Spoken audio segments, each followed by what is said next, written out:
அற்புதா சமையல் வாசலுக்கு வணக்கம்ப்பா. இன்னைக்கு ஒரு முக்கியமான மருந்து குறிப்பு தான் உங்களுக்கு சொல்ல போறேன். அது கேட்டோம்னா அல்சர். இப்போ நிறைய பேருக்கு, அதாவது வேலை பார்க்குறவங்க கிட்டத்தட்ட ஒரு 80% அல்சர் நோய் வந்துடுது. அது எதனால வருதுன்னா, குடல் புண்ணாக்கி அந்த குடல் புண்ணால நம்மளுக்கு வரக்கூடிய எரிச்சல் தான் அந்த அல்சருங்கிறது. அதாவது சரியான நேரத்தில் சாப்பிட்றது கிடையாது, ஒரு காரணம். ரெண்டாவது கேட்டோம்னா தண்ணி அடிக்கிறவங்க, புகையிலை பிடிக்கிறவங்க, இதெல்லாம் ரெண்டாவது காரணம்.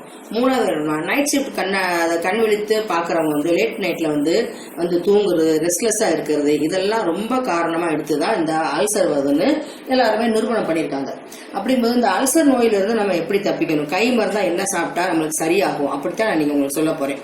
நிறைய பேர் அலோபதி மருந்து எடுத்துவாங்க. அதை எடுத்தோம்னா இது ஒரு 15 நாளில் க்யூர் ஆகுது, அது 2 நாளில் க்யூர் ஆயிரும். ஆனால் திருப்பி அந்த அல்சரை திருப்பி நம்மளுக்கு கொண்டாந்து விட்டுரும்.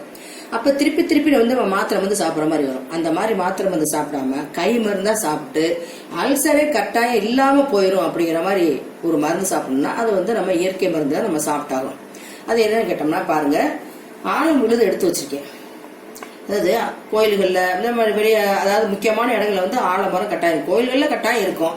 அப்படிங்கும்போது ஆலமர விழுதுகள்ல நுனி கொழுந்து, நுனியில இருக்கும், பிஞ்சு கணக்குல இருக்கும். அந்த பாருங்க, பறிச்சு கொண்டாந்துருக்கோம். இதை பிச்சம்னாவே நல்லா பிஞ்சிரும். இந்த 2 முறியுது பார்த்தீங்களா, இப்படி பால் போல முறியணும், படக்குன்னு முறியணும். இந்த மாதிரி நுனி கொழுந்தா கொண்டு வந்து இந்த அளவு இந்த பார்த்தீங்களா எடுத்துருக்கேன். அதாவது ஒரு பெரிய நெல்லிக்காய் உருண்டை அளவு இதை மருந்து அரைச்சோம்னா வரும். இதை அம்மி இருக்கவங்க செய்வாங்க, அம்மியில வச்சு இதை நல்லா கழுவிட்டு அம்மியில வச்சு நல்லா துவையல் மாதிரி அரைச்சு பசும்பால்ல ஒரு 25 மில்லி 30 மில்லி பசும்பால்ல இதை கலந்து காலையில வெறும் வயிற்றுல கிட்டத்தட்ட ஒரு நிறைய அல்சர் இருக்குன்னு வச்சுங்களேன். அப்ப அவங்க ஒரு 30 நாளைக்கு காலையில தொடர்ந்து குடிக்கணும். அப்ப குடிக்கும்போது இந்த அல்சர் நோயானது நம்மகிட்ட இருந்து பூரணமா அதை வெளியே. நான் இதை பால்ல அரைச்சு கொடுக்கணும்னு சொல்லியிருக்கேன். இதை இன்னொரு முறையாக பெரியவங்க வாயில மென்று சாப்பிடலாம் அப்படின்னா, மென்று எங்களால் சாப்பிட முடிஞ்சுன்னா இதை வெறும் வயிற்றுல பல்ல விளக்கிட்டு உடனே வெறும் வயிற்றுல இதை அப்படியே வாய் நிறைய அள்ளி போட்டு மென்று சாப்பிட்டுட்டு கொஞ்சம் போல பசும்பால், காய்ச்சின பசும்பால் ஆற வச்சு குடிக்கலாம். இது குழந்தைகள் குடிக்க முடியாது அப்படிங்கிறக்கான இதை அரைச்சு ஒரு, அதாவது சின்ன பிள்ளைங்க சொல்லுவாங்களா, சின்ன பிள்ளைக்கு இப்ப அதாவது வந்துருது, அல்சர் வந்துருது. எப்படின்னா நேரத்துல அவங்க சாப்பிட்றாங்க, செய்யறாங்க, சரியான சாப்பாடு கொடுக்கறதுல, காரம் நிறைய சமயத்தில் சாப்பிடுறாங்க. அல்சர் சம்பந்தப்பட்ட வெளி உணவுகளை எடுக்கும்போது பிள்ளைகளுக்கு அப்படி மாதிரி அல்சர் மாதிரி வந்துருது. அப்படி வர குழந்தைகளுக்கு இந்த மாதிரி பாலில் அரைச்சு கொடுக்கணும். இந்த மருந்து சாப்பிடும்போது எந்த பத்தியம் எதுவுமே தேவையில்லை, எல்லாம் வேணாலும் சாப்பிட்டுக்கலாம். எந்த அதை வளர்க்கணும் இதை வளர்க்கணும் அது கிடையாது. ஆனா இந்த நோயிலிருந்து விடுபடணும்னா எப்படின்னா, இன்னைக்கு சாப்பிட்டு நாளைக்கே போகும் நீங்க நினைக்கவே கூடாது. இது வயிற்று, அதாவது அல்சருங்கிறது ரொம்ப நாளைக்கு பிறகு உள்ள குடலை புண்ணாக்கி வெளியே வர்றதுதான் அல்சர். அப்ப அது எவ்வளவு நாள் வந்துருது. அப்ப வந்த நோய் நமக்கு சீக்கிரம் சரியானோம்னா ஒரு கொஞ்சம் நாள் எடுத்துக்கும். இது கிட்டத்தட்ட பெரியவங்கள இருந்து ரொம்ப அல்சர்ல இருந்து சங்கடப்பட்டுக்கிட்டு இருந்தோம்னா 30 நாளைக்கு தொடர்ந்து சாப்பிட்டீங்கன்னா இந்த அல்சருங்கிறது காணாமே போயிடும், முற்றிலும் குணமாயிடலாம். இதை அதைத்தான் இப்ப நான் அரைச்சும் காமிக்கிறேன். இதை மென்னு சாப்பிடுறது மாதிரி நீங்க மென்னு சாப்பிட்டுக்கோங்க. இதை அரைச்ச பால்ல கலை காமிச்சிருங்க. உங்களுக்கு மிக்சியில் போட்டாச்சுப்பா. முதல்ல பால் ஊற்றாம ஒரு சுற்றி விட்டு திருப்பி ஒரு 25-30 மில்லி பாலை ஊற்றி அடித்து ஃபில்டர் பண்ணி சாப்பிடுவோம்.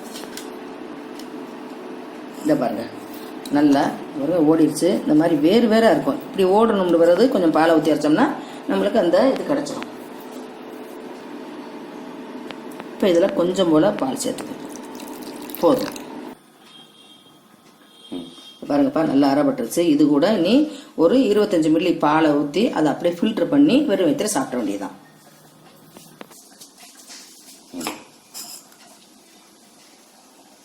இப்போ ஃபில்டர் பண்ணிடுவோம்ப்பா.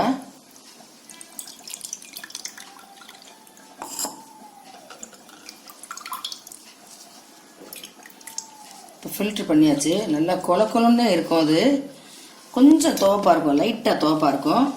பாருங்க, உங்களுக்கு முன்னாடி செஞ்சு காமிச்சிட்டேன். இதை மாதிரி நீங்க செஞ்சு பாருங்க. அதாவது அல்சர் உள்ளவங்களுக்கு இந்த மாதிரி நீங்க செஞ்சு சாப்பிடணும். அதுல முக்கியமான காரணம் என்னன்னு கேட்டோம்னா, இதை சாப்பிட்றது இல்லாம நம்மளோட பழக்க வழக்கம் எல்லாம் கட்டாயம் மாத்திக்கணும்ப்பா. அதாவது புகையில பிடிக்கிறதோ மதம் இருந்துறதோ இதெல்லாம் விட்டுறணும். காரசாரமா சாப்பிட்றது அதெல்லாம் நிப்பாட்டணும். டயத்துக்கு சாப்பிடணும். அதாவது ஒரு மருந்து நம்ம எஃபெக்ட் எடுக்கணுமா, அதுக்கு தக்கன நம்மளோட எல்லா குணங்களையுமே மாத்திக்கணும். அப்படி மாத்திக்கிட்டா கட்டாயம் உங்களுக்கு அல்சர் இல்லாம போயிடும். செஞ்சு பாருங்க. உங்களுக்கு தெரிஞ்சவங்களுக்கு ஷேர் பண்ணுங்க. என்னோட சேனலுக்கு சப்ஸ்கிரைப் பண்ணுங்க. நன்றி, வணக்கம்.